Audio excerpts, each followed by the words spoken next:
నమస్తే welcome to 929 TV నేను Priyanka America వెళ్లాలనుకునే భారతీయులకు మరో పెద్ద షాక్ తగిలే పరిస్థితులు కనిపిస్తున్నాయి. ముఖ్యంగా ఉద్యోగాల కోసం H1B వీసా, చదువుల కోసం F1 స్టూడెంట్ వీసా, కంపెనీల్లో ఉన్నత స్థాయి ఉద్యోగాల కోసం L1 వీసా, అలాగే గ్రీన్ కార్డు కోసం ఎదురు చూస్తున్న లక్షలాది మంది భారతీయులపై కొత్త నిబంధనల ప్రభావం పడే అవకాశం ఉంది.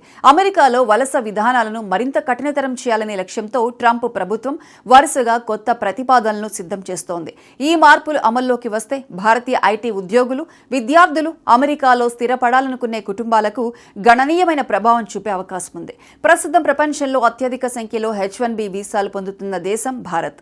ప్రతి ఏడాది వేలాది మంది భారతీయ ఇంజనీర్లు, సాఫ్ట్వేర్ ఉద్యోగులు, డేటా సైంటిస్టులు, వైద్యులు, పరిశోధకులు అమెరికాలో ఉద్యోగాలు సంపాదిస్తూ ఉంటారు. అదే సమయంలో లక్షలాది మంది విద్యార్థులు ఉన్నత విద్య కోసం అమెరికా విశ్వవిద్యాలయాల్లో చేరుతున్నారు. అందుకే అమెరికా వలస విధానాల్లో జరిగే ప్రతి చిన్న మార్పు కూడా భారతీయులపై నేరుగా ప్రభావం చూపుతుంది.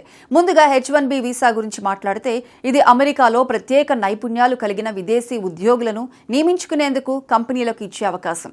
ముఖ్యంగా భారతీయ ఐటీ కంపెనీలు ఈ వీసాలపై ఎక్కువగా ఆధారపడతాయి. అయితే ఇకపై ఈ వ్యవస్థను మరింత కఠినతరం చేయాలని అమెరికా హోంల్యాండ్ సెక్యూరిటీ విభాగం భావిస్తోంది. ఆగస్టు నుంచి కొత్త ప్రతిపాదనలు విడుదలయ్యే అవకాశం ఉందని తెలుస్తోంది. ఇప్పటి వరకు కొన్ని విశ్వవిద్యాలయాలు, పరిశోధనా సంస్థలకు H1B వీసా నిబంధనల్లో ప్రత్యేక మినహాయింపులుండేవి. ఈ సంస్థలు సాధారణ H1B పరిమితులకు లోబడకుండా ఉద్యోగులను నియమించుకునే అవకాశం కలిగి ఉండేది. అయితే కొత్త ప్రతిపాదనల ప్రకారం ఈ మినహాయింపులను కూడా తగ్గించే అవకాశం ఉందని చెబుతున్నారు. దీనివల్ల పరిశోధన రంగంలో పనిచేయాలి అనుకునే విదేశీయులకు అవకాశాలు కొంత కఠినం కావచ్చు. ఇంకో ముఖ్యమైన మార్పు థర్డ్ పార్టీ ప్లేస్మెంట్ మోడల్కు సంబంధించింది. భారతీయ ఐటీ కంపెనీలు అమెరికాలోని పెద్ద సంస్థలకు సేవలు అందించడానికి తమ ఉద్యోగులను క్లయింట్ కంపెనీల వద్ద పనిచేయడానికి పంపించడం చాలా సాధారణం. దీనినే థర్డ్ పార్టీ ప్లేస్మెంట్ అంటారు. అయితే ఈ విధానంలో గతంలో కొన్ని దుర్వినియోగాలు జరిగాయని అమెరికా ప్రభుత్వం భావిస్తోంది. అందుకే ఇకపై కంపెనీలు నిజంగా ఉద్యోగిని ఏ పని కోసం పంపిస్తున్నాయో, అతను చేస్తున్న పని ఏంటో, క్లయింట్ అవసరం నిజమైనదేనా అనే అంశాలపై మరింత కఠిన తనిఖీలు జరగనున్నాయి. నిబంధనలు ఉల్లంఘించిన సంస్థలపై ప్రత్యేక నిఘా పెట్టే అవకాశం ఉంది. H1B దరఖాస్తులపై కంపెనీలు చెల్లించే ఫీజులను కూడా పెంచే యోచన జరుగుతోంది. ఇప్పటి వరకు కొత్తగా H1B పిటిషన్ దాఖలు చేసినప్పుడు లేదా ఒక కంపెనీ నుంచి మరో కంపెనీకి మారినప్పుడు కొన్ని అదనపు ఫీజులు ఉండేవి. అయితే భవిష్యత్తులో వీసా పొడిగింపు దరఖాస్తులకు ఈ అదనపు రుసుములు వర్తించే అవకాశం ఉందని చెబుతున్నారు. దీనివల్ల ఉద్యోగులను కొనసాగించడమే కంపెనీలకు మరింత ఖరీదైన వ్యవహారంగా మారచ్చు. అలాగే 50 మంది లేదా అంతకంటే ఎక్కువ మంది ఉద్యోగులు ఉన్న కంపెనీల్లో సగానికి పైగా ఉద్యోగులు H1B లేదా L1 వీసాలపై పనిచేస్తే అలాంటి కంపెనీలపై మరింత ఎక్కువ ఫీజులు విధించే ప్రతిపాదన కూడా ఉంది. దీని వెనుక అమెరికా ప్రభుత్వ ఉద్దేశం విదేశీ ఉద్యోగులపై అధికంగా ఆధారపడే సంస్థలను నియంత్రించడం, స్థానిక అమెరికన్లకు ఎక్కువ అవకాశాలు కల్పించడం, గ్రీన్ కార్డ్ ప్రక్రియలో కూడా భారీ మార్పులు వచ్చే అవకాశాలు కనిపిస్తున్నాయి. అమెరికాలో శాశ్వత నివాస హక్కు పొందడానికి గ్రీన్ కార్డ్ అత్యంత కీలకం. ముఖ్యంగా భారతీయులు ఉద్యోగ ఆధారిత గ్రీన్ కార్డ్ కోసం ఎన్నో సంవత్సరాల పాటు ఎదురు చూడాల్సిన పరిస్థితి ఉంది. ఇప్పుడు ఈ ప్రక్రియ మరింత ఖరీదైనదిగా మారే అవకాశం ఉందని నిపుణులు చెబుతున్నారు. విదేశీ ఉద్యోగులను స్పాన్సర్ చేసే కంపెనీలు చెల్లించే రుసుములను పెంచే అంశాన్ని అమెరికా కార్మిక శాఖ పరిశీలిస్తోంది. అదే సమయంలో H1B ఉద్యోగుల కనీస వేతనాలను కూడా పెంచే దిశగా ఆలోచిస్తోంది. ఇప్పటి వరకు ఎంట్రీ లెవెల్ ఉద్యోగులకు నిర్ణయించే వేతన ప్రమాణాల్లో మార్పులు చేసి వాటిని గణనీయంగా పెంచాలని ప్రతిపాదిస్తోంది. దీనివల్ల చిన్న, మధ్యస్థాయి కంపెనీలు విదేశీ ఉద్యోగులను నియమించుకోవటం తగ్గించే అవకాశం ఉంది. అయితే మరోవైపు నిజంగా అధిక నైపుణ్యం కలిగిన ఉద్యోగులకు ఇది ప్రయోజనం కలిగించే అవకాశం ఉంది. ఉద్యోగ ఆధారిత గ్రీన్ కార్డులో అత్యంత కీలకమైన దశ PERM లేబర్ సర్టిఫికేషన్. ఇందులో అమెరికా ఉద్యోగ మార్కెట్లో ఆ ఉద్యోగానికి స్థానిక అమెరికన్ ఉద్యోగి అందుబాటులో లేడని కంపెనీ నిరూపించాలి. ఇకపై ఈ ప్రక్రియలో కూడా మరింత కఠిన తనిఖీలు జరగనున్నాయని తెలుస్తోంది. స్థానిక ఉద్యోగులకు అన్యాయం జరగకుండా, వివక్షకు అవకాశం లేకుండా కొత్త ప్రమాణాలను తీసుకురావాలని అమెరికా ప్రభుత్వం యోచిస్తోంది. ఉద్యోగులకే కాదు, విద్యార్థులకు కూడా ఈ మార్పులు ప్రభావం చూపే అవకాశం ఉంది.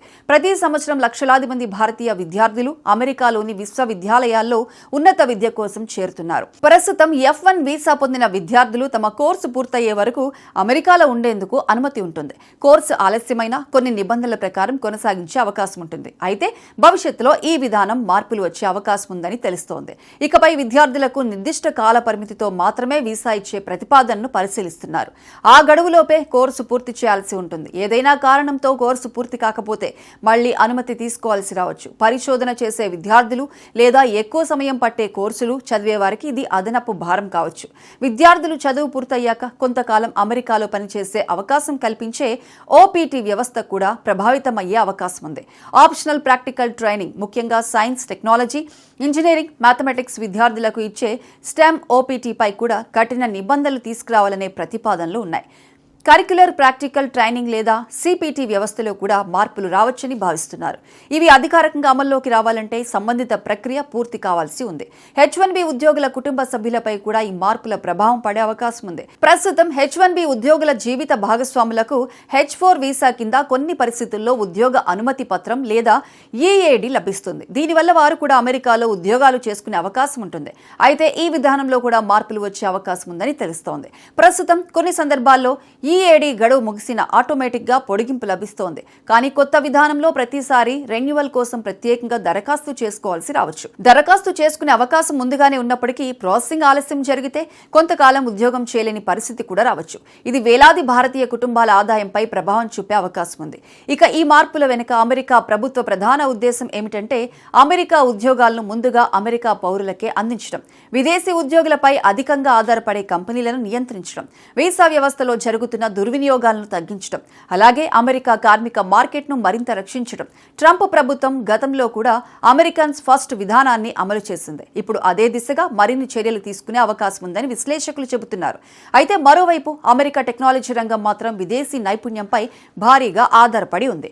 Google, Microsoft, Amazon, meta, Apple వంటి ప్రముఖ సంస్థల్లో వేలాది మంది భారతీయ ఇంజనీర్లు కీలక బాధ్యతలు నిర్వహిస్తున్నారు. అందువల్ల అత్యంత కఠినమైన నిబంధనలు అమలైతే అమెరికా కంపెనీలకే ప్రతిభావంతులైన ఉద్యోగులను నియమించుకోవటం కష్టమవుతుందని పరిశ్రమ వర్గాలు చెబుతున్నాయి. ఇప్పుడు ఈ ప్రతిపాదనలు ఎంతవరకు అమల్లోకి వస్తాయి, ఎప్పుడు అమలవుతాయి అనే అంశాలపై అందరిలో ఆసక్తి నెలకొంది. ప్రభుత్వ శాఖలు ప్రతిపాదనలు విడుదల చేసిన తర్వాత ప్రజాభిప్రాయ సేకరణ, చట్టపరమైన ప్రక్రియ, తుది ఆమోదం వంటి అనేక దశలు పూర్తయ్యాకే కొన్ని నిబంధనలు అమల్లోకి రావచ్చు. కాబట్టి ప్రస్తుతం ఇవి చర్చల్లో ఉన్న ప్రతిపాదనలు లేదా విధాన మార్పులుగా చూడాలి.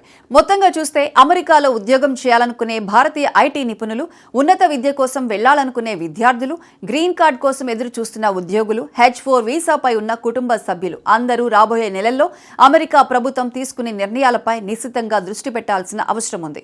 వీసా దరఖాస్తులు, ఉద్యోగ మార్పులు, గ్రీన్ కార్డ్ ప్రక్రియ, విద్యార్థి వీసా ప్రణాళికలు వంటి అంశాల్లో ముందుగానే సరైన సమాచారం తెలుసుకొని నిర్ణయాలు తీసుకోవడం ఎంతో కీలకం. ఎందుకంటే అమెరికా వలస విధానాల్లో జరిగే ప్రతి మార్పు లక్షలాది భారతీయుల భవిష్యత్తును ప్రభావితం చేసే సామర్థ్యం కలిగి ఉంది.